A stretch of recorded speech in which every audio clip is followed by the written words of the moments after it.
I'm just a few miles south of Athens on the Athenian Riviera, anchored on one end by a major cultural institution and on the other by the Temple of Poseidon. From traditional fishermen to haute cuisine, yachting, an international aura, and exciting nightlife, the Athens Riviera has it all. I'll board a friend's sailboat and we'll fry up the freshest fish. I will be your sous chef today. In the kitchen, I'll make a luscious Feta stuffed calamari. That is a beautiful sound. A twist on a sloppy Joe that I've coined sloppy Yanni. That is exactly what we want. And finally, a Greek-American mashup, a Spanakopita mac and cheese. I think I just turned into a 12-year-old. Wow. Join me on my Greek table as I pay tribute to this most charming aspect of life in the Greek capital.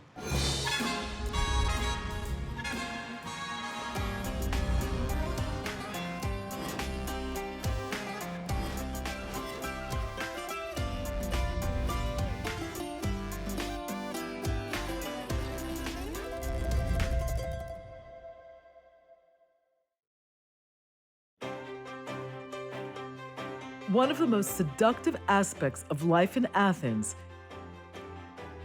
is the seaside resort area locals call the Athenian Riviera. Just a few kilometers outside the city, and the urban landscape segues into a gorgeous coastline filled with great beaches, world-class resorts, dazzling nightlife, a wide array of Greek and international restaurants, and an endless summer kind of spirit that draws people here year-round. It begins at one of Greece's most storied modern cultural institutions, which houses the National Library and National Opera, and ends at the magnificent Temple of Poseidon in Sunio. The god of the sea gave his name to Poseidon Avenue, which links the cluster of suburbs, beaches, and towns all along the coast. Year-round swimming, world-class resorts, all manner of water sports, from diving to sailing to surfing, vibrant marinas, great eating and nightlife, all can be found along the Athens Riviera. There are even traditional fish markets where fishermen hawk their catch of the day right off the boat. If I lived near the sea, I would swim all year. The water is very clean. I'm with my old friend and skipper, Ilias Petru, who has lived in the southern suburbs of Athens all his life. He has taken me to one of his favorite fish markets in Glyfada, a town along the coast. Kalimera. Καλημέρα σας, τι κάνετε, καλά? Καλά, εσείς? Και εμείς καλά είμαστε. It's amazing to me that a traditional fish market, where fishermen hawk their catch of the day straight from their boat, still exists in a place like Glyfada, one of the most exclusive suburbs along the Athenian Riviera. Stratos Taratoris is cleaning fresh sardines for us. We're also buying some small red mullets. They look super fresh too. Τα παιδιά, παρακαλώ. Ευχαριστούμε πολύ. Και πάλι ευχαριστούμε. Γεια χαρά, καλημέρα. Γεια σου. Some of the best seafood in the world is right down the coast from Athens on the Athenian Riviera, and I'm paying homage to that today in a beautiful stuffed squid dish, starting with a little bit of olive oil and some sautéed onions and garlic. We just want to get our onion soft. I'm going to get the garlic in next and give that a swirl to soften. Heat it just enough for that beautiful garlic perfume to start emanating out of my frying pan. This is ready to come off the heat. The secret to my stuffed squid is the variety of Greek cheeses that go into the delicious, rich, luscious filling. I'm starting with Greek Feta. It is a protected designation of origin cheese, which basically means it can only be made in Greece. And it's always made with sheep or sheep and goat's milk. To balance the pungency of Greek Feta, I'm adding a very mild Greek cheese, which is called anthotiro. It's made from the residual liquid after making all sorts of different Greek cheeses. The last cheese that goes in here is called Riviera. It is one of the mildest, nuttiest grating cheeses and table cheeses in Greece. I'm adding herbs to this next. And first in, Greek dill, probably the most popular herb in the Greek kitchen and a natural partner to anything with feta.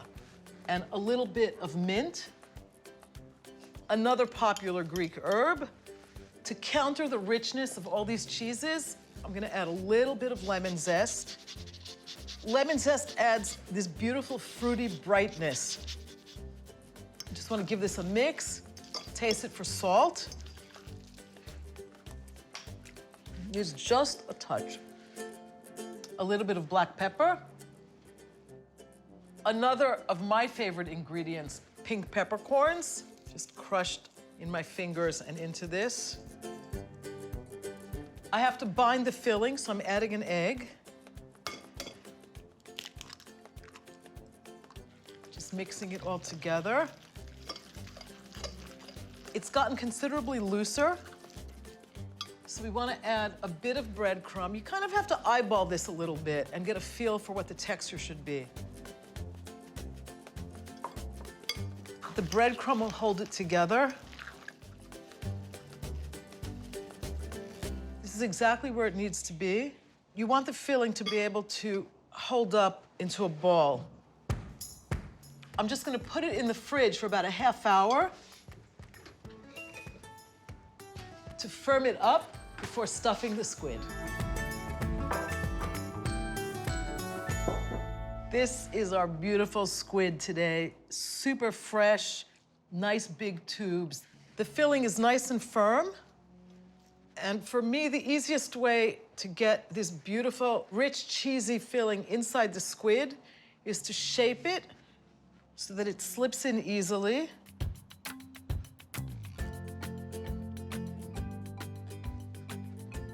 It's really important to close up the opening. We don't want the filling to spill out when this cooks. The easiest way to do that is just with a toothpick, kind of like sewing it closed.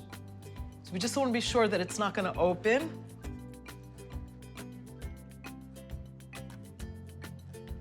That's beautiful. And that's going to stay right where it needs to stay.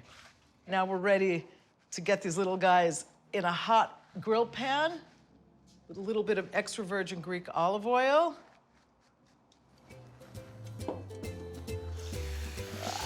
That is a beautiful sound. Cook's music. Then the tentacles. And this is not gonna take very long. It just takes a few minutes to cook squid. You have to be a little bit careful when you handle the squid. They are a little bit fragile. We want to get a beautiful color like this golden brown. These are totally done. If you could caramelize seawater, that's what it would smell like. Look at that beautiful color. That's exactly what we want. Remember to get the toothpicks out of here. I would venture to say that Greeks never eat squid without a little bit of lemon.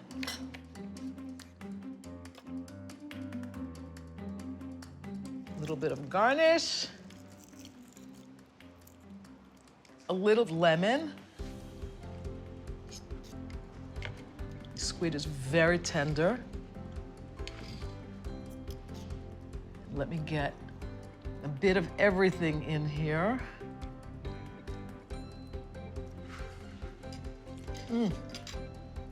The first thing that comes to my mind, besides being transported to eternal summer, is rich without being heavy.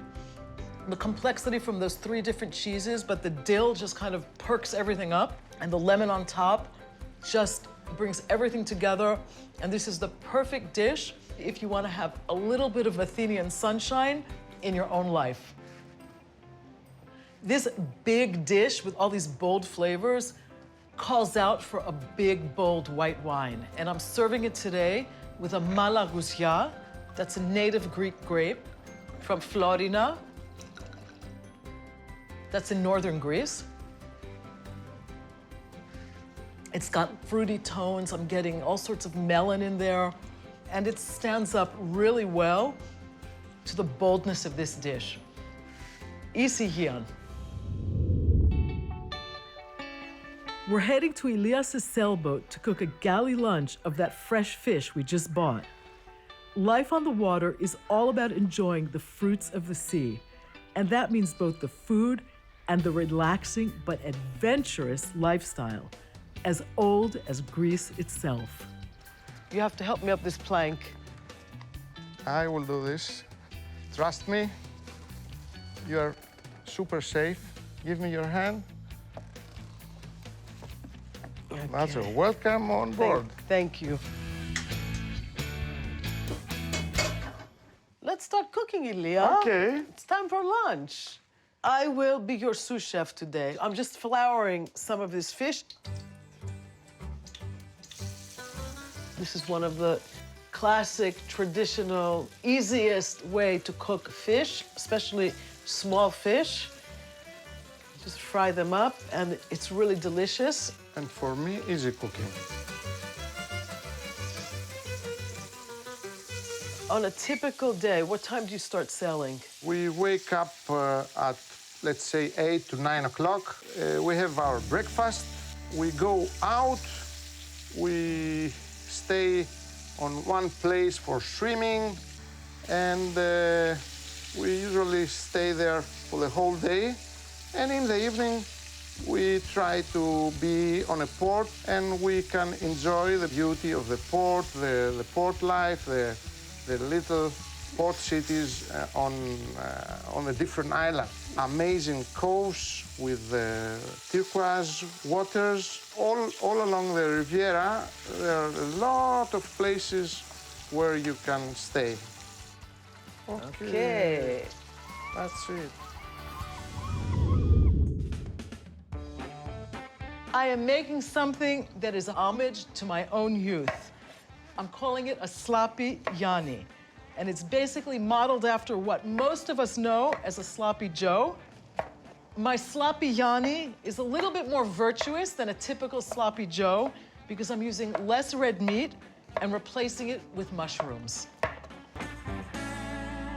Let me just check my onions. They're almost there. I just want them to be soft before I add the garlic to the pot.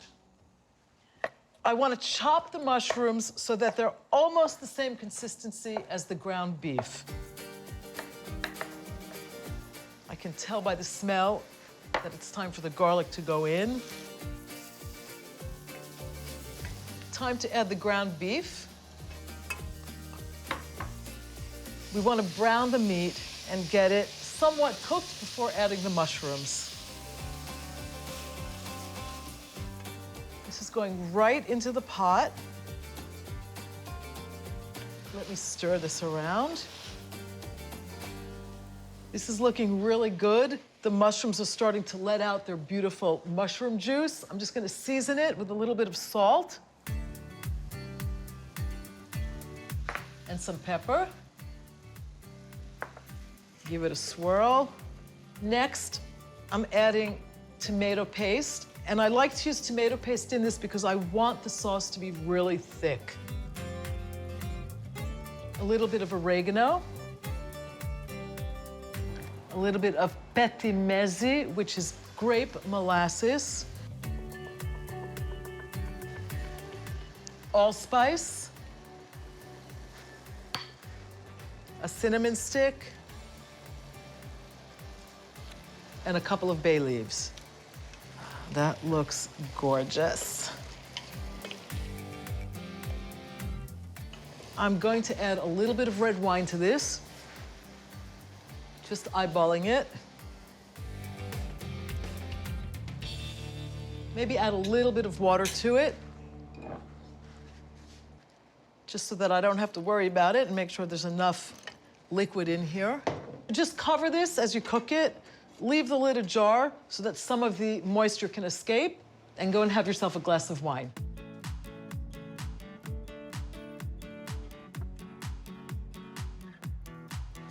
Sloppy Yanni time. That is exactly what we want. It's nice and thick, but it's still juicy. How does that look to you? I'm ready to eat it.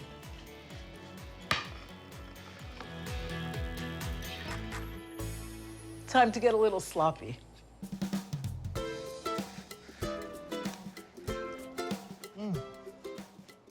This is a very sophisticated sloppy Yanni. I'm getting this wonderful wine flavor.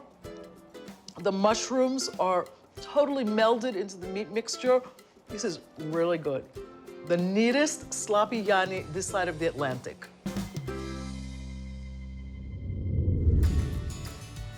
With the sea calling, Ilias and I are heading out for a sail along the Athens Riviera.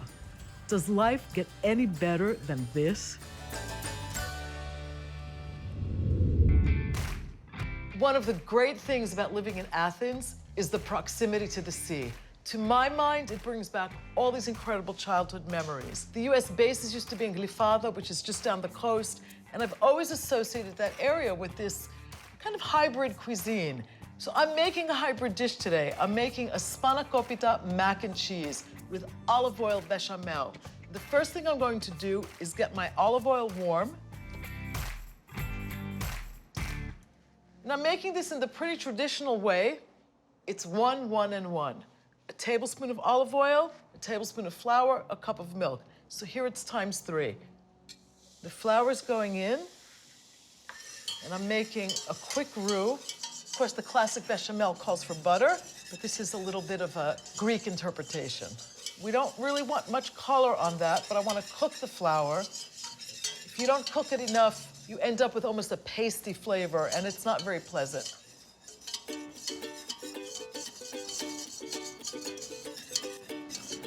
I'm just about ready to add the milk, and you want to do this while stirring.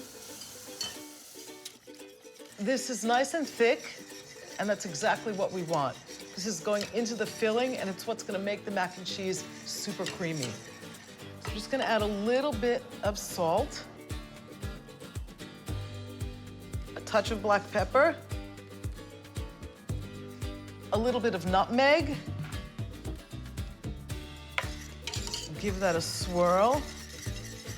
I'm going to turn the heat off, break an egg into this, and whisk it really fast.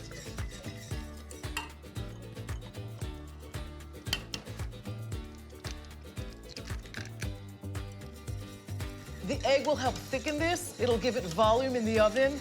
It gives that beautiful yellowish color. I'm just gonna let this sit for a while. So I'm ready to start my filling. And the first thing we're gonna do is heat some olive oil. I'm ready for the leeks. A quick saute, I wanna soften them.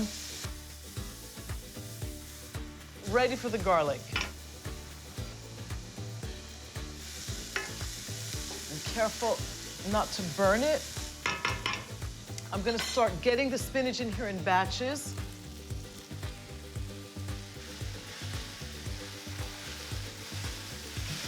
Add a little bit of salt, both for flavor, but also to help draw out the moisture in the spinach and make it cook a little bit faster. Spinach is ready. A little bit of nutmeg. And chopped dill, and a little black pepper. Just mixing everything together. I've already got my pasta cooked. The greens go in next.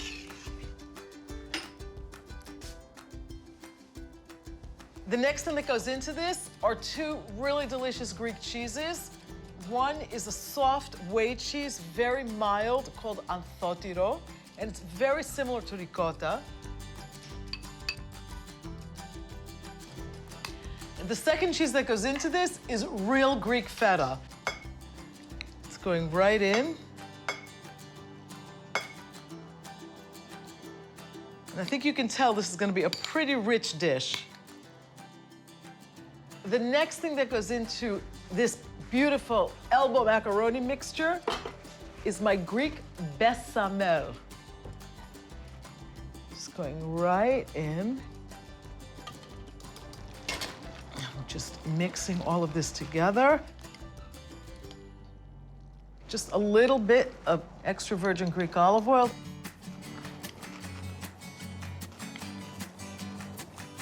To spread it out so that it's nice and even. I'm gonna top it with a little bit of kefalotiri cheese. That's another Greek sheep's milk cheese. It's nice and sharp, and it's one of the most popular grating cheeses in Greece.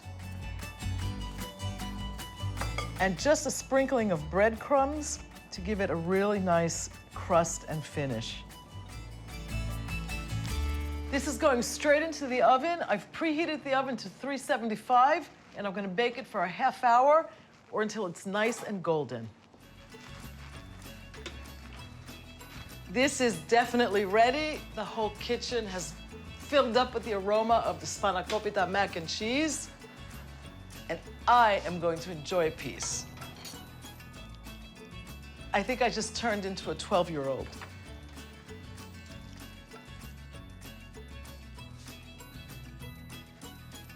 It smells amazing.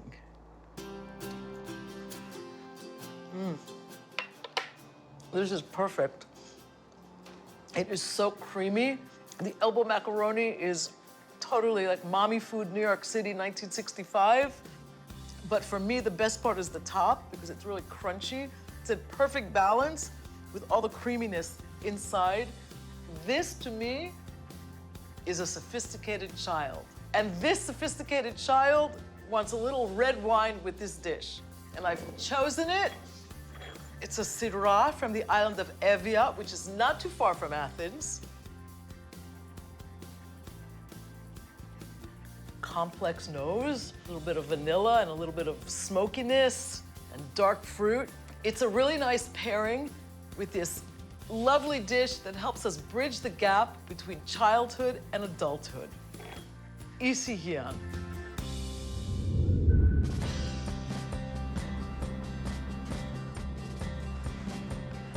Γεια σου, Ηλία. Γεια μας.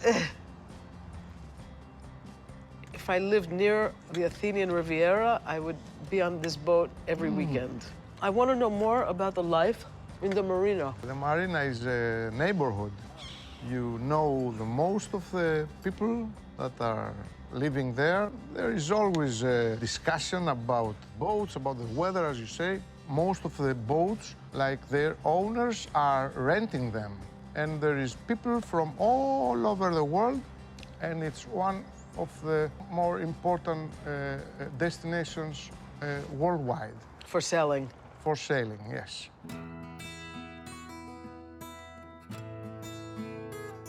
How do you like the fish? The fish is delicious. Delicious. It's very fresh. You can taste it immediately. They're nice and crunchy. When they are fresh like that, they need nothing. How often do you enjoy your own boat? You can enjoy the boat almost all over the year. The climb is mild. What I think is really interesting is that regular people have boats. You don't have to be a Greek ship owner to have a boat. I think it's accessible to more people. Is there something you say when you leave a dock or something you say when you come back? Enjoy. Enjoy. Enjoy the trip.